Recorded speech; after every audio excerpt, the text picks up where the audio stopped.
And we're going to be talking primarily about one type of public speaking, not the type that you planned for in advance. We're talking about spontaneous speaking.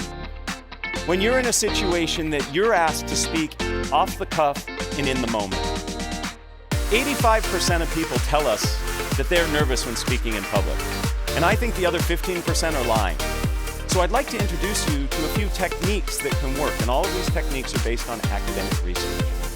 So let me introduce you to a few techniques that I think you can use right away to help you feel more comfortable. I like to start every workshop, every class I teach with this to pass that feeling. No, that's not why I do this.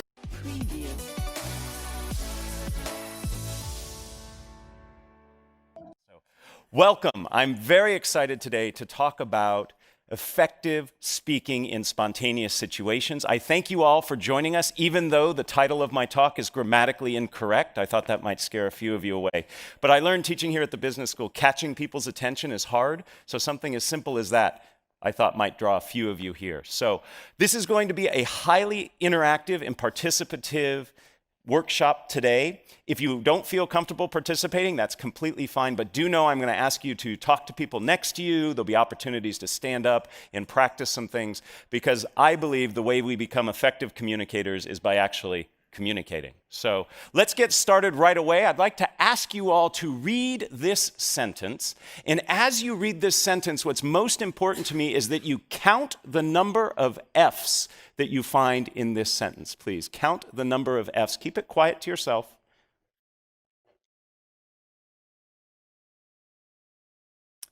Give you just another couple seconds here. 3, 2, 1. Raise your hand, please, if you found 3 and only 3 F's.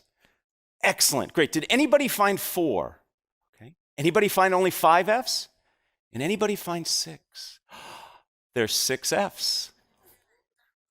What 2-letter word ending in F did many of us miss? Of.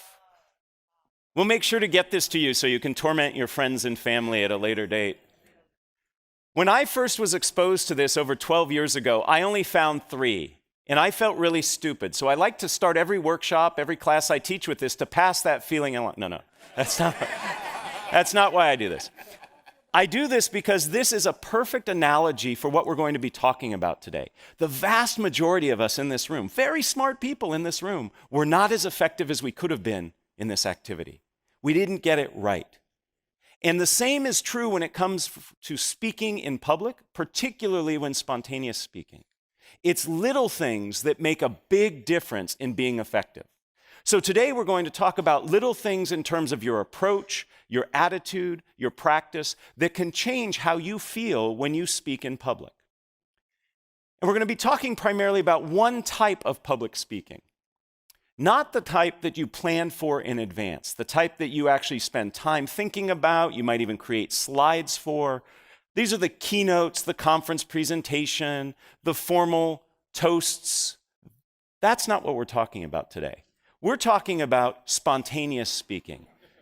When you're in a situation that you're asked to speak off the cuff and in the moment. What we're going through today is actually the result of a workshop I created here for the business school.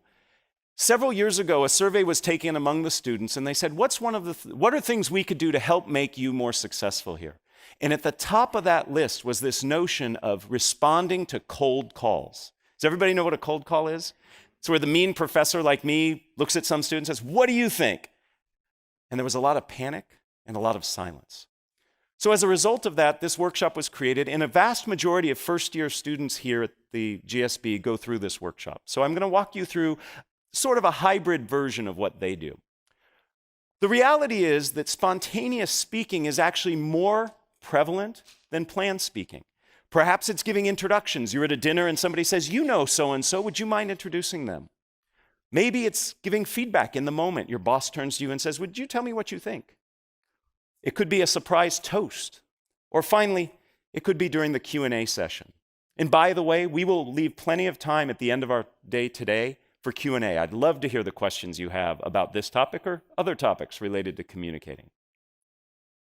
So our agenda is simple. in order to be an effective communicator, regardless of if it's planned or spontaneous, you need to have your anxiety under control. So we'll start there. Second, what we're going to talk about is some ground rules for the interactivity we'll have today. And then finally, we're going to get into the heart of what we will be covering. And again, as I said, lots of activity, and I invite you to participate. So let's get started with anxiety management. 85% of people tell us that they're nervous when speaking in public. And I think the other 15% are lying. Okay? We could create a situation where we could make them nervous too. In fact, just this past week, a study from Chapman University asked Americans, what are the things you fear most? And among being caught in a surprise terrorist attack, having your identity stolen, was public speaking. Among the top 5 was speaking in front of others. This is a ubiquitous fear, and one that I believe we can learn to manage. And I use that word manage very carefully because I don't think we ever want to overcome it. Anxiety actually helps us. It gives us energy, helps us focus, tells us what we're doing is important, but we want to learn to manage it. So I'd like to introduce you to a few techniques that can work, and all of these techniques are based on academic research. But before we get there, I'd love to ask you, what does it feel like when you're sitting in the audience watching a nervous speaker present? How do you feel? Just shout out a few things. How do you feel? Uncomfortable. I heard many of you going, yes, uncomfortable. It feels very awkward, doesn't it? So what do we do? Now, a couple of you probably like watching somebody suffer, okay? But most of us don't. So what do? We sit there and we nod and we smile, or we disengage. And to the nervous speaker looking out at his or her audience, seeing a bunch of people nodding or disengaged, that does not help. Okay? So we need to learn to manage our anxiety, because fundamentally, your job as a communicator, regardless of if it's planned or spontaneous, is to make your audience comfortable. Because if they're comfortable, they can receive your message. And when I say comfortable, I am not referring to the fact that your message has to be sugar-coated and nice for them to hear. It can be a harsh message, but they have to be in a place where they can receive it. So it's incumbent on you as a communicator to help your audience feel comfortable. And we do that by managing our anxiety. So let me introduce you to a few techniques that I think you can use right away to help you feel more comfortable. The first has to do with when you begin to feel those anxiety symptoms. For most people, this happens in the initial minutes prior to speaking. In this situation, what happens is many of us begin to feel whatever it is that happens to you. Maybe your stomach gets a little gurgly, maybe your legs begin to shake, maybe you begin to perspire. And then we start to say to ourselves, oh my goodness, I'm nervous. Uh-oh, they're going to tell I'm nervous. This is not going to go well. And we start spiraling out of control. So research on mindful attention tells us that when we begin to feel those anxiety symptoms, we simply greet our anxiety and say, hey, this is me feeling nervous. I'm about to do something of consequence. And simply by greeting your anxiety and acknowledging it, that it's normal and natural. Heck, 85% of people tell us they have it. You actually can stem the tide of that anxiety spiraling out of control. It's not necessarily going to reduce the anxiety, but it will stop it from spinning up. So the next time you begin to feel those anxiety signs, take a deep breath and say, this is me feeling anxious. I notice a few of you taking some notes. There's a handout that will come at the end that has everything that I'm supposed to say, okay? Can't guarantee I'm going to say it, but you'll have it there.